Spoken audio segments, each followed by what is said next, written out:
materi selanjutnya, bagaimana contoh hadis munqati itu. Ya, sebagaimana yang pernah saya katakan, ketika kita tidak bisa memahami atau sulit untuk memahami suatu istilah, kita kembalikan pada kenyataan yang ada atau pada hakikat yang ada, atau dengan kata lain, kata orang adalah teori tanpa praktek itu sama dengan lumpuh, praktek tanpa teori adalah tanpa teori. ولا تموتن إلا وأنتم مسلمون. Bismillahirrahmanirrahim. Assalamualaikum warahmatullahi wabarakatuh. Innal hamdalillah nahmaduhu wa nasta'inuhu wa nastaghfiruh wa na'udzu billahi min shururi anfusina wa min sayyiati a'malina. May yahdihillahu fala mudilla lahu wa may yudlillahu fala hadiya lahu.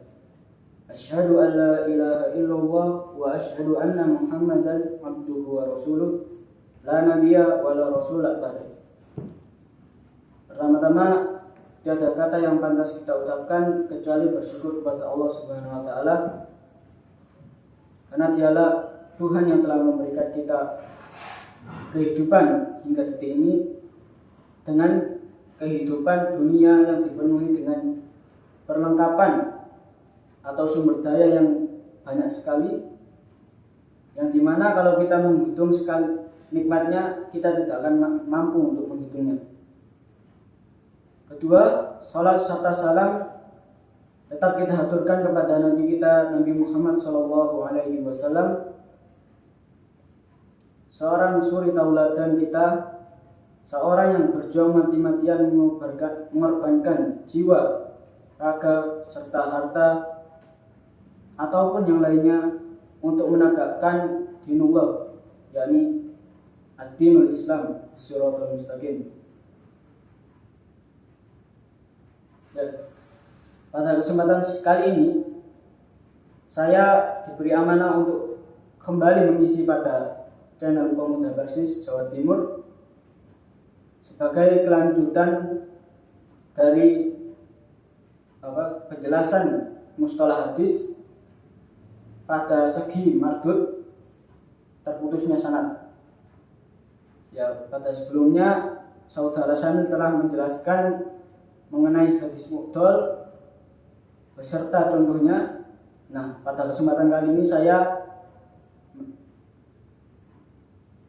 alhamdulillah bisa diberi kesempatan untuk menjelaskan tentang apa itu hadis munqati, kemudian memberikan contohnya, lalu bagaimana hukum hadis munqati dalam pengambilan keputusan atau dipakai dalam beruja, apakah bisa dipakai dalam beruja atau tidak. Nah, pada pembahasan ini kita mulai dengan definisi dari hadis munqati itu sendiri. Nah, jadi hadis munqati itu adalah isim fa'il dari kata inqata'a yanqati. Jadi munqati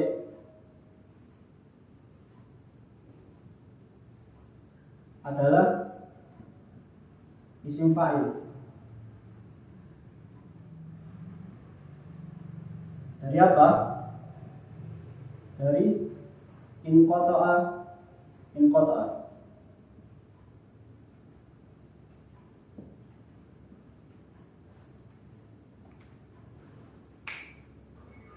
Nah, yang dimana inqata'a sendiri itu artinya adalah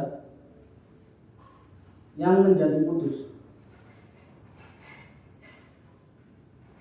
ialah menjadi putus. Nah,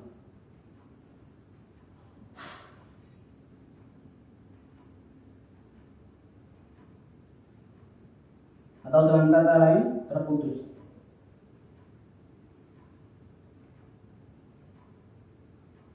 Nah, kemudian jadi munqati itu artinya ya yang menjadi putus.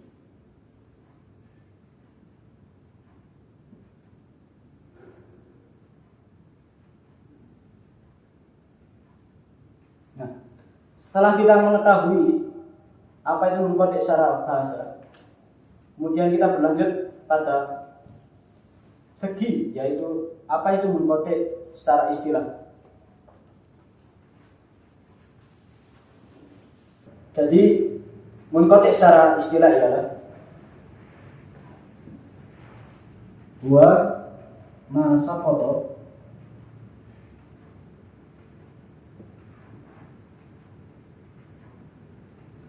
ala asna'i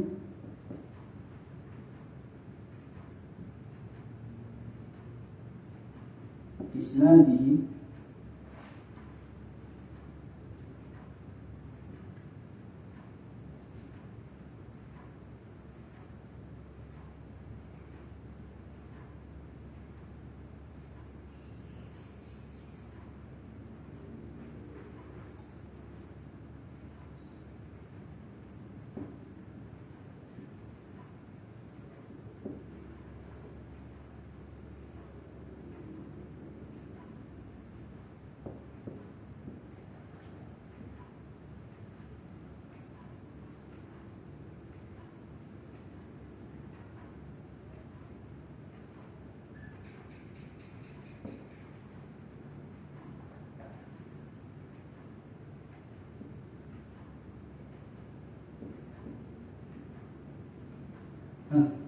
Jadi hadis munqati' secara istilah ialah hadis yang terputus pada pertengahan sanadnya satu rawi atau banyak sebelum, yaitu yang terputus sebelum sahabat, la ala tawali, akan tetapi tidak secara berturut-turut. Nah, kan sebelumnya telah dijelaskan hadis mu'dal, yaitu hadis yang terputus sanadnya dua orang rawi atau lebih pada dari pertengahan sanad tetapi tidak berurut-urut. Nah, sedangkan di sini ialah pertengahan sanad terputus satu orang rawi atau lebih dengan syarat yaitu tidak berturut-turut. Ya, kalau dibuat skema ialah seperti misalnya ini awal sanad, ini akhir sanad misalnya. Ini awal sanad. Nah, jadi maksud dari pertengahan itu ialah tengah-tengah antara awal dan akhir sanad. Jadi bukan di sini ataupun di sini. Nah, maksudnya tidak berturut-turut ialah misalkan ada 1, 2, 3, 4, 5 rawi. Nah, bisa jadi yang terputus di sini satu orang, ataupun di sini 2 orang, ataupun di sini 3 orang. Yang penting tidak berdempetan antara satu rawi dengan yang lain terputusnya. Lalu kita berlanjut pada materi selanjutnya, bagaimana contoh hadis munqati' itu. Ya, sebagaimana yang pernah saya katakan, ketika kita tidak bisa memahami atau sulit untuk memahami suatu istilah, kita kembalikan pada kenyataan yang ada atau pada hakikat yang ada.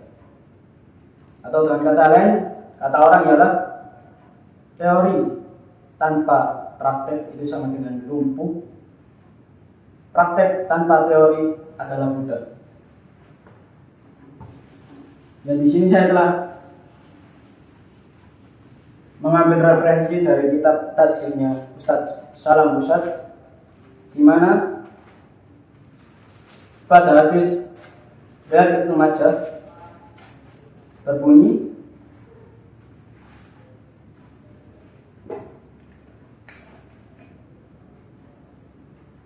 haddatsana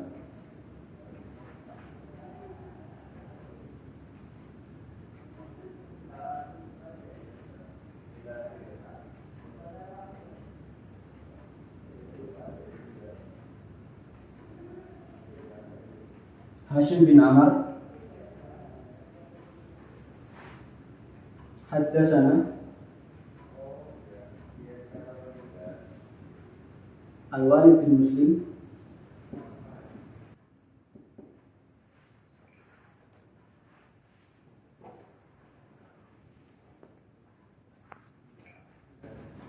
Kemudian haddatsana Sa'd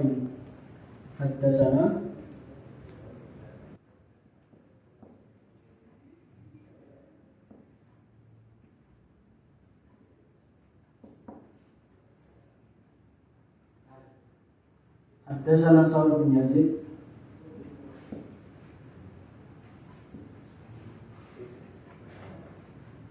an Raja' bin Haywah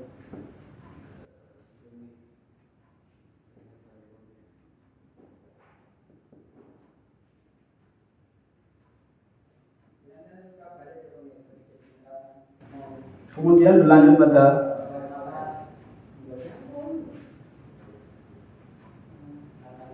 Anwarot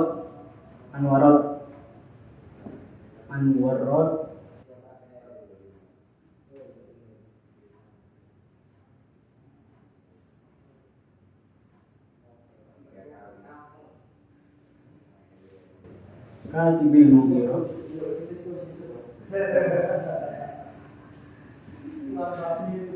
Nah, Mughirah bin Syu'bah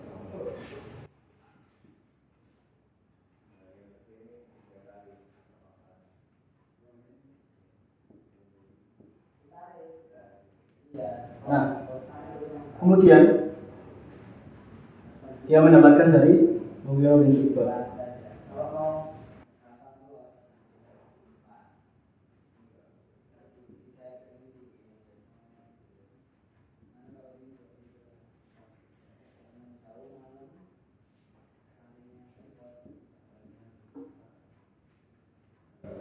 Lalu Mughirah bin Syu'bah berkata bahwasannya Nabi anna Rasulullah sallallahu alaihi wasallam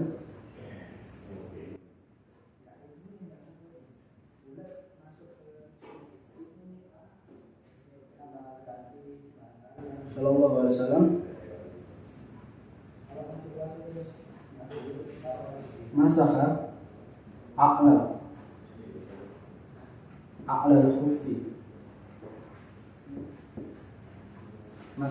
al-khuffi wa asfal.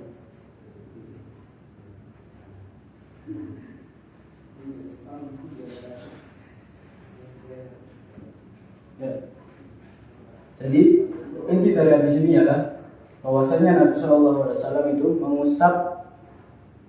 mengusap pada bagian atas khuf dan bawahnya.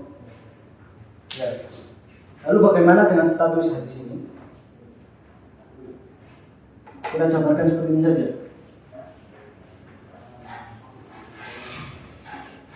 Jadi dari Mughirah bin Syu'bah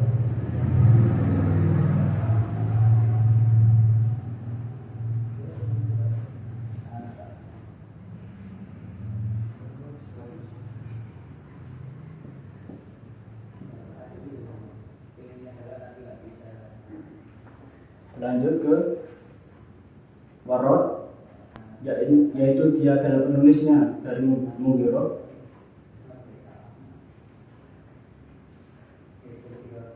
Lalu turun pada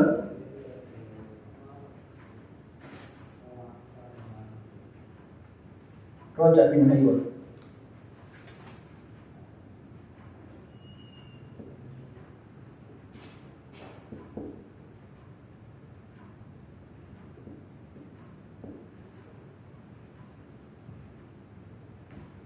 Kemudian turun pada Sa'd bin Yazid.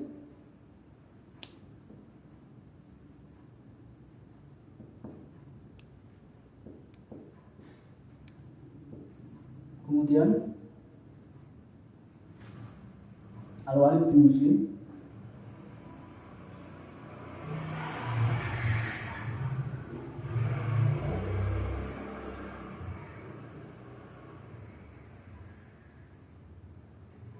Kemudian Hashim bin Amr.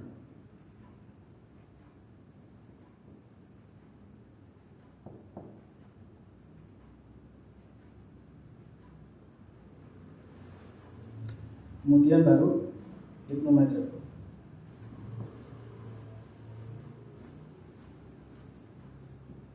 Nah, yang perlu kita perhatikan di sini adalah sanad ini bukan hanya pada kitab ini saja, atau dengan kata lain makna hadis ini telah juga diriwayatkan oleh Abu Dawud pada hadis nomor 165, Sunan Tirmidzi diriwayatkan dari Imam Tirmidzi pada nomor 97, Daraqutni pada nomor 752, 1000, dan juga Al-Baihaqi pada kitab Sunanul Kubra pada hadis nomor 1429. Nah, setelah dicek bahwasannya semua syaratnya pasti melalui warad dan rojak bin Haywa. Nah, jadi kita alih-alih saja ini, karena semua aspek nanti kembalinya pada warad dan rojak bin Haywa. Atau dengan kata lain, inilah benang merah dari segala sanad. Nah, ketersambungan segala sanad nanti berujung pada warad dan rojak bin Haywa. Nah, setelah dicek, ternyata rojak bin Haywa dan warad tidak bertemu. Sebagaimana kata Imam Ahmad bin Hanbal, oleh Imam Ahmad telah berkata Imam Ahmad bin Hanbal, jadi si rojak ini lam yalqa rojaun warodan. Jadi rojak ini tidak menemui warad sama sekali.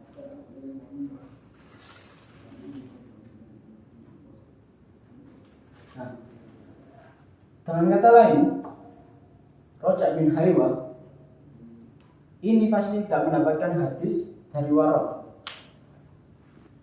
Dia pasti mendapatkan hadis dari perantara orang lain, yang mana orang lain tersebut mendapatkan hadis dari warad.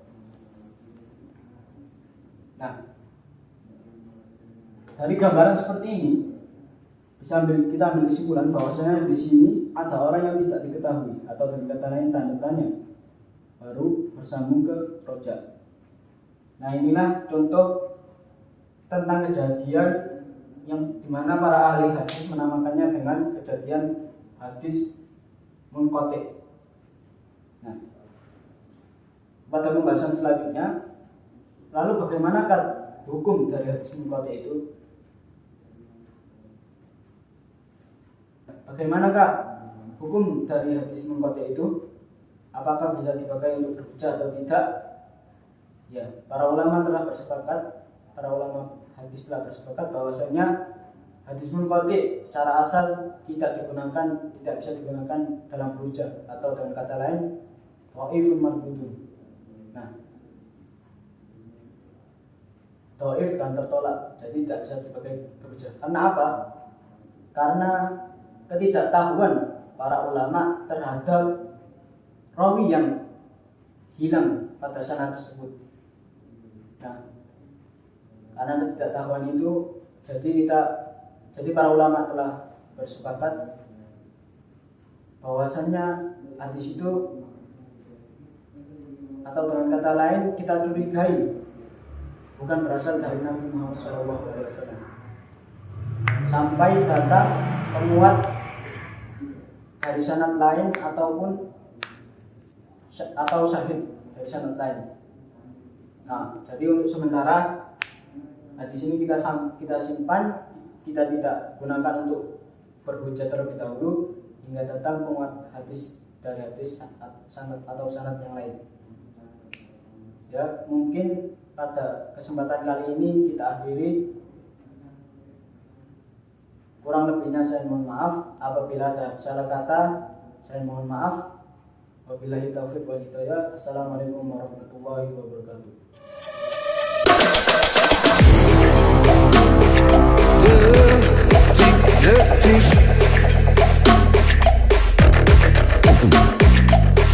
Zaman-zaman pun terus berubah.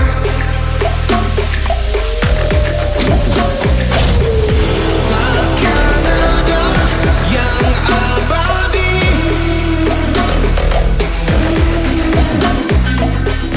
Takkan ada yang kekal.